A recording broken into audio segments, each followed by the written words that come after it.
The music starts building you up to the opening view of the land and then slows dramatically to as if letting you get a good view of what the new game has in store for you. And at the moment, it's just like, yeah, this is what we have. This is nice and all. And let our piano take you away. But then it starts building up with the addition of strings and flutes to the piano solo. And it will continue to do this by adding different instruments and by jumping around at 3 notes that you just heard, as it builds up to add in vocals and more strings, and then an occasional percussion. But this entire piece is basically just hyping you up. Like, you saw that first view, and here comes brass to bring it up even more. And it's just like, you thought that was all, but wait, there's more. Percussion then comes in to complete the orchestration and finally build up to what you've been waiting for. It then gives you shows off all the amazing things you could do and just shows off the game even more. And it just stays at this really loud but really hyped up level and just has so much energy that's like, yeah, this is what you've been waiting for. It then starts to slow a bit and get softer because it's like, yeah, that was really great. But that's not all. This is just the beginning. The music then cuts off as if it took your breath away right here and ends with the last couple notes just barely being heard. Right now, the king is giving his final words after revealing himself to you. The music gives a kind of somber tone by being slow and low, which is very fitting since it's the king's final words. And you came from such a depressing point, not in just the king's life, but in the world. The game starts off right after a war, where many deaths were caused and destruction of, everything. But you are the only survivor. So of course the music would want to show, yeah, you're in such a horrible place right now, but at least it's not bad, I guess. The music then starts to pick up in both energy and dynamics, symbolizing a new beginning now that you're here to save the day. It's basically saying yeah, you just came from such a horrible war, but you're here now, you're gonna change everything, it's gonna be so much better now that you're here. And it's basically saying, go save the world right now. But once the guardians surrounding the castle are mentioned, the music dies down sort of. It's yeah, you're just pumped up and oh, yeah, there is this major setback to saving everyone. And so it's quiet for a while, but the music does start to come back again when the king tells you where to head. And it's soft, but it's hopeful. The music fills you with so much hope that you go that way and you will save everyone. And it's very fitting to start the game that way because this piece symbolizes what the game was. This is the beginning story telling of how Calamity Ganon came to be. And it starts off with peaceful music describing how, after what he became, everything was in peace. He became a fairy tale and a legend. And so it starts you off nice before the real danger is revealed. And that is revealed with a bass drop. A fun fact about bass drops and how they're used in horror movies.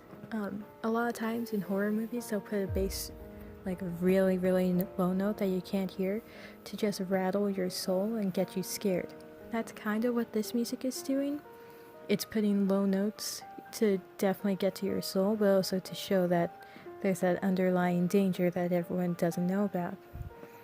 The music also kind of is like non-stop running up and repeating, showing like, yeah, we got progress made as they're describing in the cutscene, but those low notes just keep coming and coming, and they're actually coming more often than now, showing that they're getting closer and closer to the danger that they were supposedly legends of. As soon as the princess is shown, her theme comes up, nice and slow, saying like, yeah, there is hope still, but it's being drowned out by the funky sounding upbeat notes, which then cut off to a new melody. And this shows how they felt hopeful again, and starts to sound back to, yeah, there's peace in the world, and we could stop Ganon no matter what. It just shows how hopeful they sound, and that there's no more evil left. But midway, it starts to sound a bit creepier, like things just aren't adding up anymore, and it just stops. That's how you know something bad happened. Now this is the emergence of Calamity Ganon. Music picks up with an evil tint to it based on all those low notes. And then there's just randomness. Once Ganon has infected the Guardians, which are robotic ancient beasts, there's a more mechanic tone to it, but the low notes come back, showing that the darkness has encased all those robots. And then it's just full-on low notes. There's not a single high note to be heard, showing how darkness is taking over and everything's evil. The music stops as the ruins of Hyrule is shown. It then picks up again as the princess survives. But it sounds a bit off. There's a big clunk at the beginning. And although her theme sounds hopeful, the clunk is showing what a horrible place they're in right now.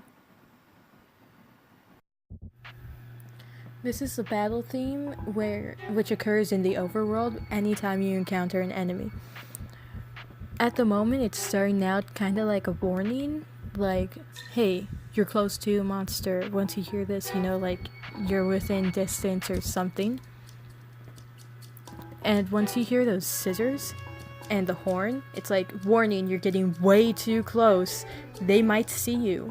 And so it's like, yeah, once you hear the snippy snap of the scissors or whatever that is, it's just prepare for a battle pretty much, unless you could get away.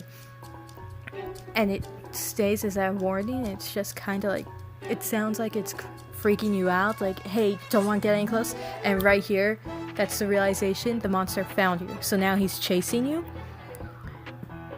And it has that frantic sound to it, where, except it's not like too bad, because at the moment this theme is for the Bokoblins, and it's like, if you want to think of like Mario, they're basically the Goombas, so they're not like too bad, but they could kill you if you screw up.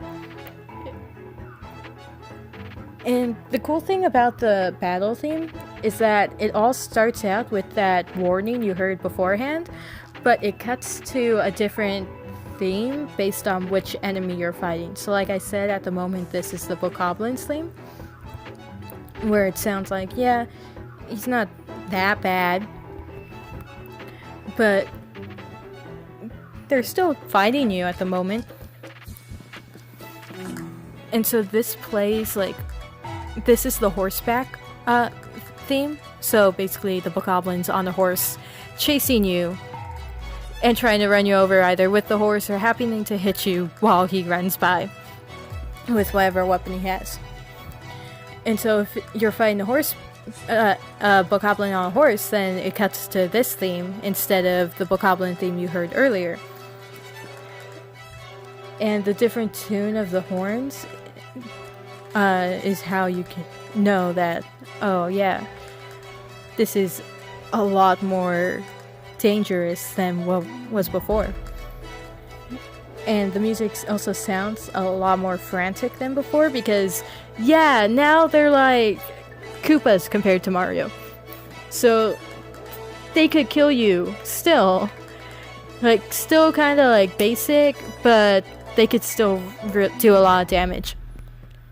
And at this part, it died down because the enemies are just like, oh, they either lost track of you, so they're like, where the hell are you? Or it's just you somehow got far enough away,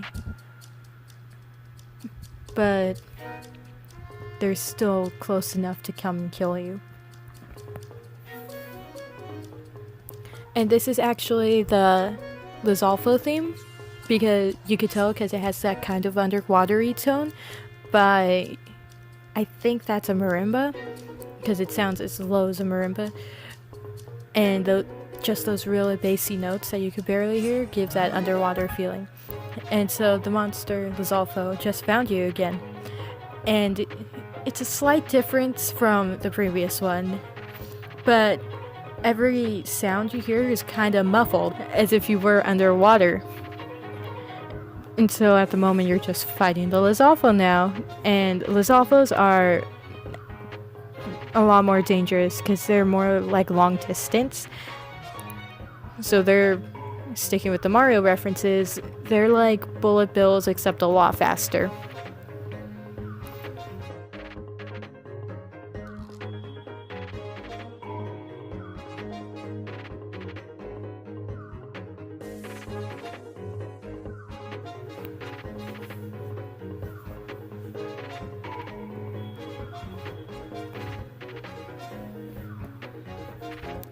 Alright, this battle theme is for the Lynel.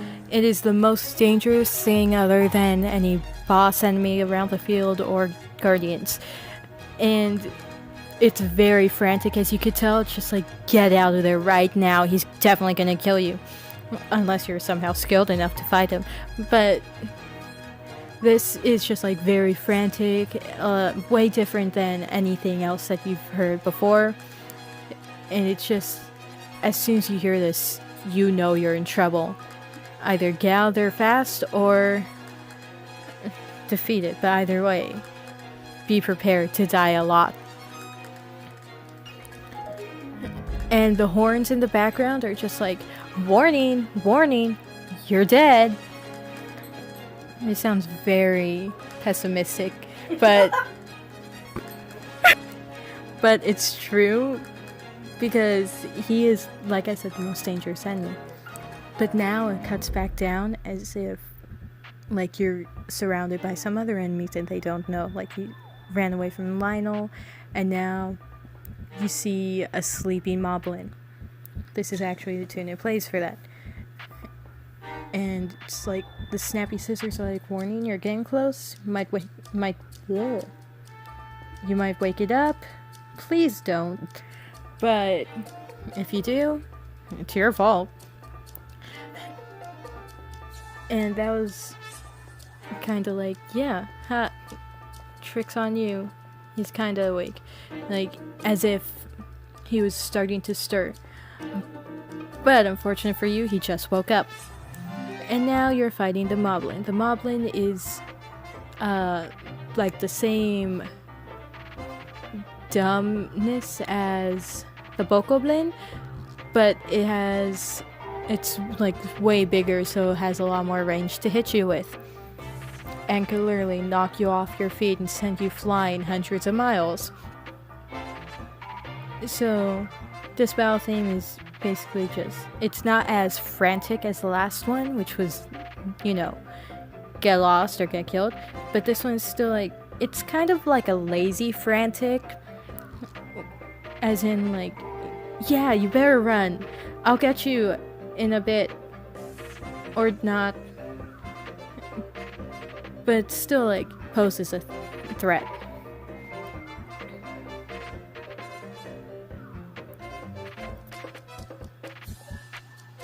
And at this moment, he's almost dead. You can tell because he's like swaying on his feet.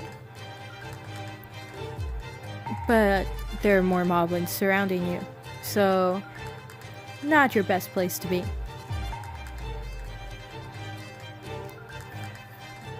But the horns at the end here, at least for moblins, symbolizing that, hey, you've almost killed them all, you're almost there.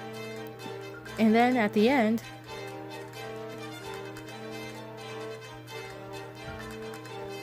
here, it cuts off and gives you 3 dings of a bell. Basically like in a wrestling match. This is a small village that you may or may not encounter in your journey, and just listening to it, you can tell it's along the beach somewhere from tropical tones that are brought out by the steel drum here and the balalaika that you heard in opening the song. In the background are a tambourine and acoustic guitar, and they contrast so nicely that it gives you such a homey feel, because the tambourine gives you that harsh constant, making sure to be heard and but staying consistent and showing that the town has not changed since the days Calamity Ganon took over. It's been peaceful before and after.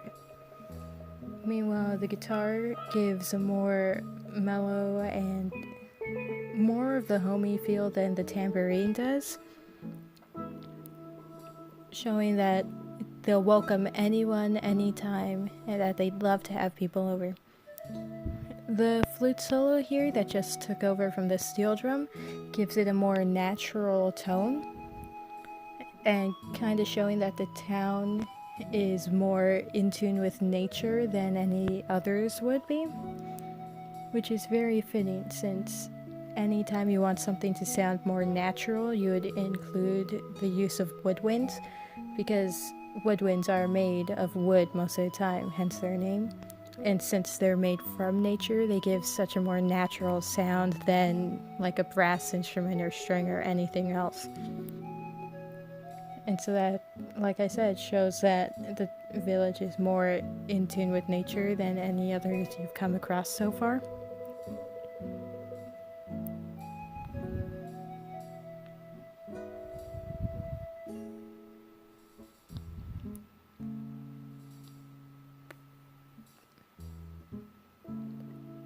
Right here with the steel drum, it cements the tropical tone of the song, and it has that nice contrast of harsh into mellowness, where it's just like it combines and basically connects the harsh tambourine to the nice mellow acoustic guitar in the background. So it really cements that nice, comforting, welcoming homestead that you feel. And also just expands on the tropical feel, because the flute kind of took that away, although it gave a more natural tone, and the steel drum's like, hey, remember, it's tropical, it's somewhere along the ocean. And then the flute comes back here, as in like, yeah, it's along the ocean. They've lived off their entire life from everything from the ocean and the couple trees that are here. And just really shows that side of a village where it doesn't need all the technology or everything that anything else has. It could be fine staying away from anyone else, being its own secluded little town on the edge of the ocean. And because of that, they've stayed away from the calamity. Hence why it's still such a nice, peaceful town.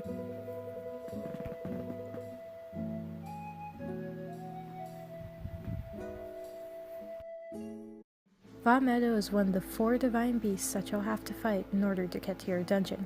And if this is your first one, you're in for a surprise. So the music starts with non-stop strings in background, ominous French horn chords as the main focus, all leading up to crescendo right now.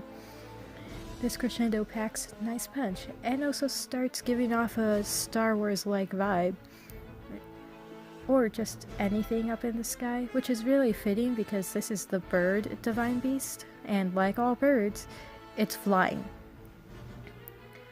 And getting a bit into music theory now, it switches between minor and major a lot. So basically, it's going sad to happy, or giving that rise and fall action that you hear. And you could definitely hear it in the non-stop strings. They're definitely giving that non-stop rise and fall action. Meanwhile, the brass is giving the rise right here, and it kind of just drops off.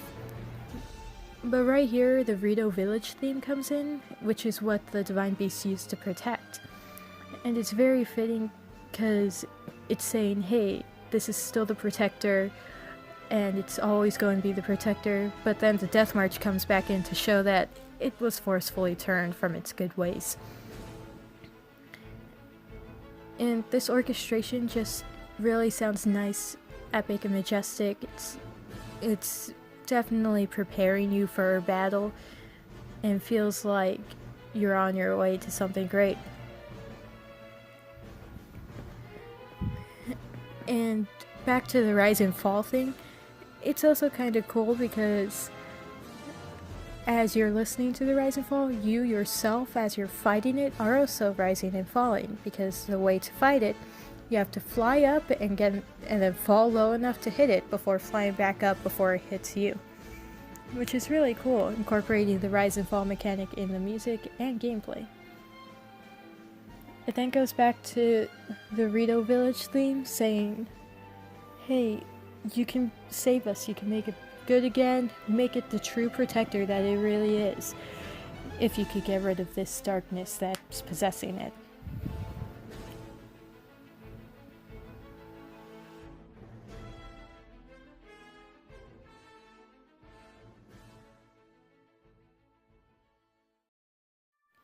The music for the dungeon inside Vah Medoh starts off with random piano chords, which sound very dissonant and are seemingly played at random. This gives more of a robotic feel to the Divine Beast, which is what happened after it was taken over. It basically lost the life it once had and is now just a shell of what it used to be, which is emphasized by these random robotic noises and uncoordinated notes. There is a bit of shrine music in the background, showing that it was once Sheikah tech that was used for good, just like all the shrines are. But the overpowering random notes of the piano emphasize how it's been taken over by evil. And this theme has a very airy feel to it, which complements the area since it is a giant bird-shaped airship. Right here, though, the music starts to pick up and gets the actual theme of the dungeon. It's a bunch of strings, but you could still hear some of the unharmonious bits from before played on Soundspeed chimes. There are also maracas in the background, giving a steady tempo, and also the feel of you marching in there, ready to take the place on.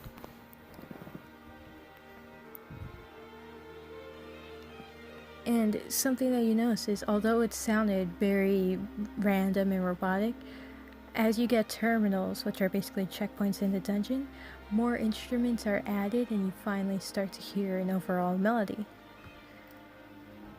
And the dramatic violin themes that you hear right now makes the game feel like such a tragedy, and kind of giving like aspect of something City in the Skies did.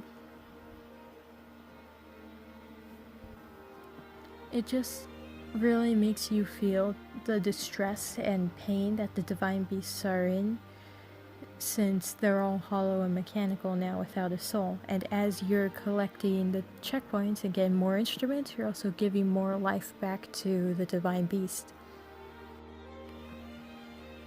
So the piece originally starts out sounding menacing and haunting-like, and really shows that the beast has been taken by Ganon. But with each terminal and each bit of orchestration that's returned to it, it frees the area, making the music sound so tragic and kind of desperate to be free. And since it's like kind of desperate, it has that sense of sadness to it, but also of undying resolve. The hauntingness feels like it's something priceless has been lost in there, but you can't give up. Otherwise, you lose something even more important. So you kind of have to press on, since you're the only one who can. And as each new terminal is found now, although there's not going to be as big a change as there was last time, there are slight changes. Like now that there are more shrine noises added in the background, giving a sort of mini melody to complement the song, and showing that it's turning more towards the good side, just like all the shrines are. And that there's more good in it than there previously was, when it used to be a hollow shell of evil.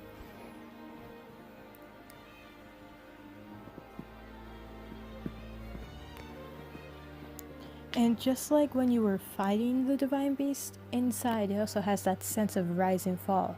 Like, you're going to save it, but any moment it could just go back in reverse and turn evil again, with you inside, and possibly killing you like it did 100 years ago to the champion within it. And here, as another terminal was reached, another bits added to the sound. You probably wouldn't even notice it, but a vibraphone was added, playing non-stop up and down pattern, emphasizing the rise and fall, and how basically you're pushing back and forth between the good and evil inside it, trying to save the divine beast. And so far you're doing a great job. There's a lot more music than there was in the beginning. It has a lot more life in it. And it's not as robotic as it was when it was under evil's control.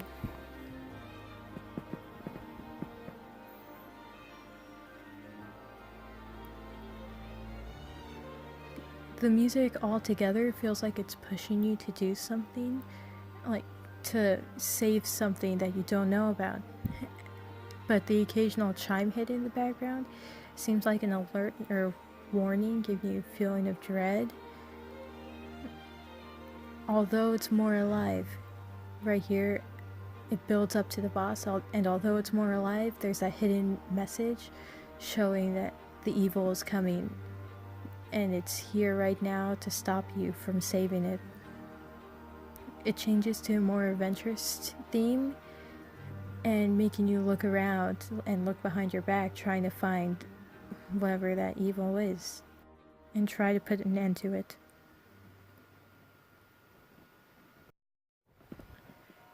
Kilton's Monster Shop is supposed to be a creepy shop. The music adds to this creepiness by starting off with random wind and like that bassoon melody, and just sounds like footsteps and a creaky gate. It gives you a sense that you're being followed, and like this is not a place you're supposed to be. Might be on a haunted grounds, or something's weird with the place you're at. And it just makes you want to get out of there, or if you're the adventurous type, explore even more.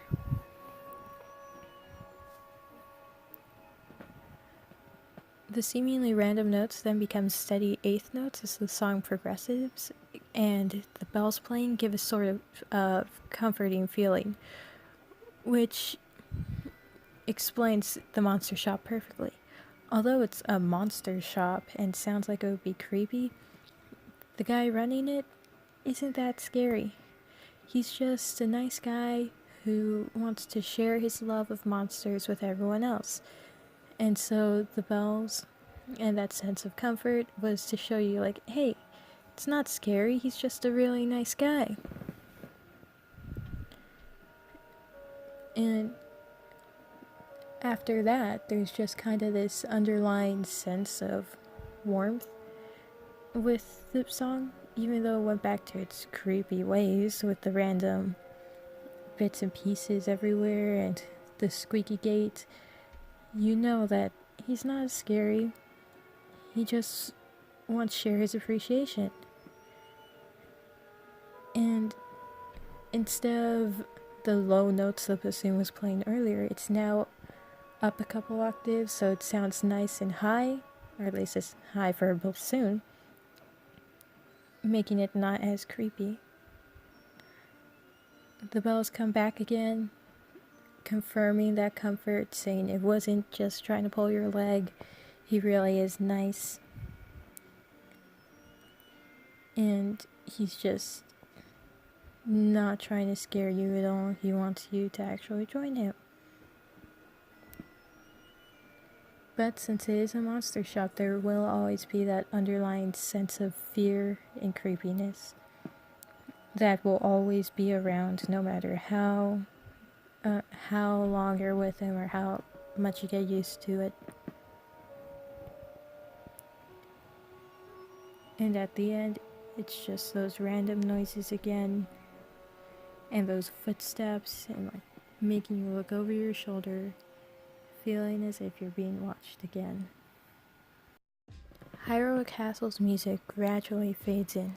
It starts out with chimes along with soft piano melody in the background, which gives it a gloomy tone and a sense of foreboding.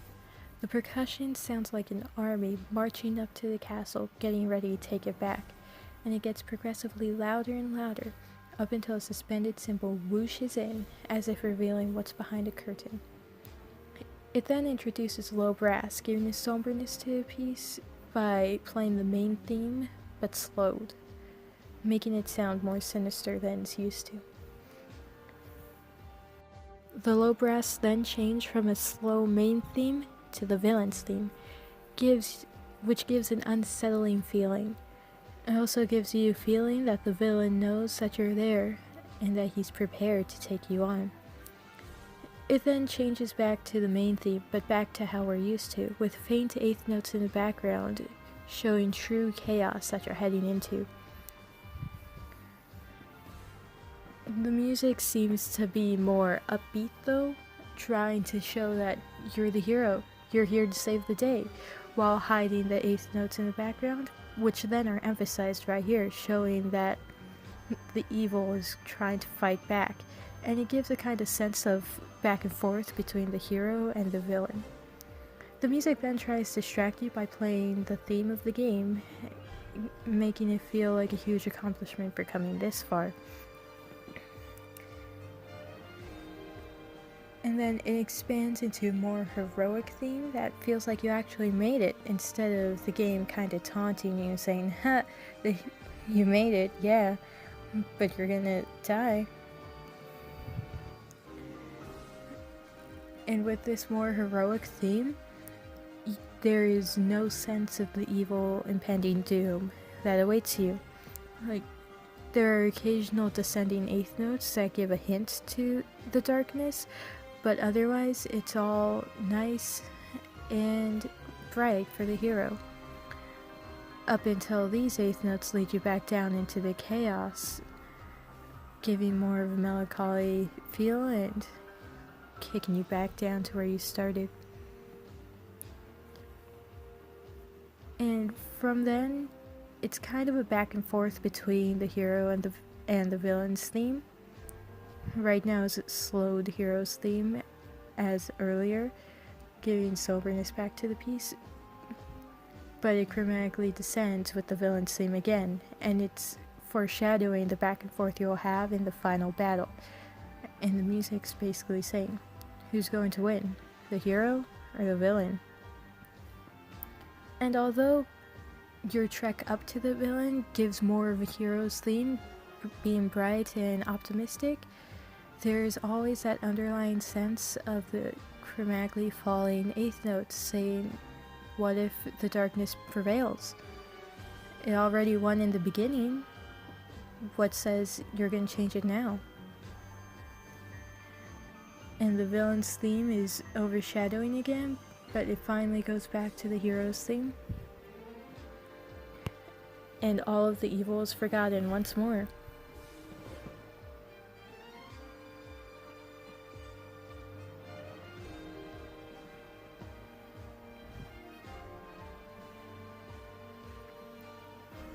The original theme in 6/4 time right here with the dark harmony kind of gives a melancholy feel, but it gives such a kick that it doesn't really matter. It fills you with so much hope that you can do this and that you will be able to fend off the previous darkness.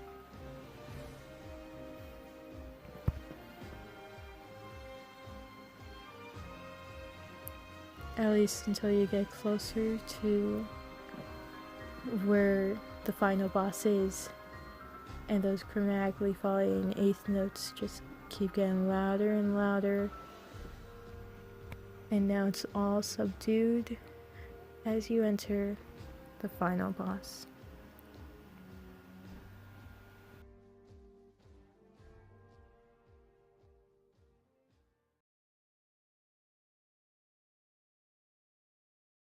This is the first part of the final boss, and it's where the challenge gets started. The music shows that by starting off with low quarter notes and then offbeats being added, and any musician can tell you that offbeats are pretty hard to play. A funky rhythm is then applied on top, as well as percussion and background, kind of adding a bit of flair every now and then. Then the main theme is played, with still funky beats in the background. It kinda takes you down memory lane by playing other previous melodies throughout the game, and it's just hyping you up like you finally got here, nice job. The main theme then tries to crescendo, but it's pulled back down, but still continues being the main theme, as if to show, yeah, you've come a long way, but you're not done yet. It then starts to crescendo again and gets really high, but it's then interrupted by the villain's theme, who takes over and tries to get to the top. But instead of reaching the top, the main theme plays again, and then a nice decrescendo is added right here. The main theme starts to play again with a lot more funky background melody, and throughout this song, it's a fight between the villain's theme and the main theme, since you're literally fighting the villain and the hero. And the music just really emphasizes, sometimes the villain gets to the top, but most of the time, the hero does. And as the main theme starts to play and will eventually try to crescendo again, it will be stopped once more. Just as when you fight the villain, the hero may get the upper hand and seems like he's about to win, but the villain can once again take control and fight to the top.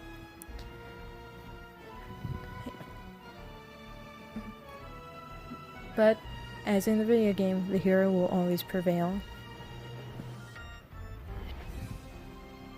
It's just a nice contrast between the hero and villain's themes, as you are doing in the game, a nice contrast between the hero and villain, finding out which one will win and who will lose.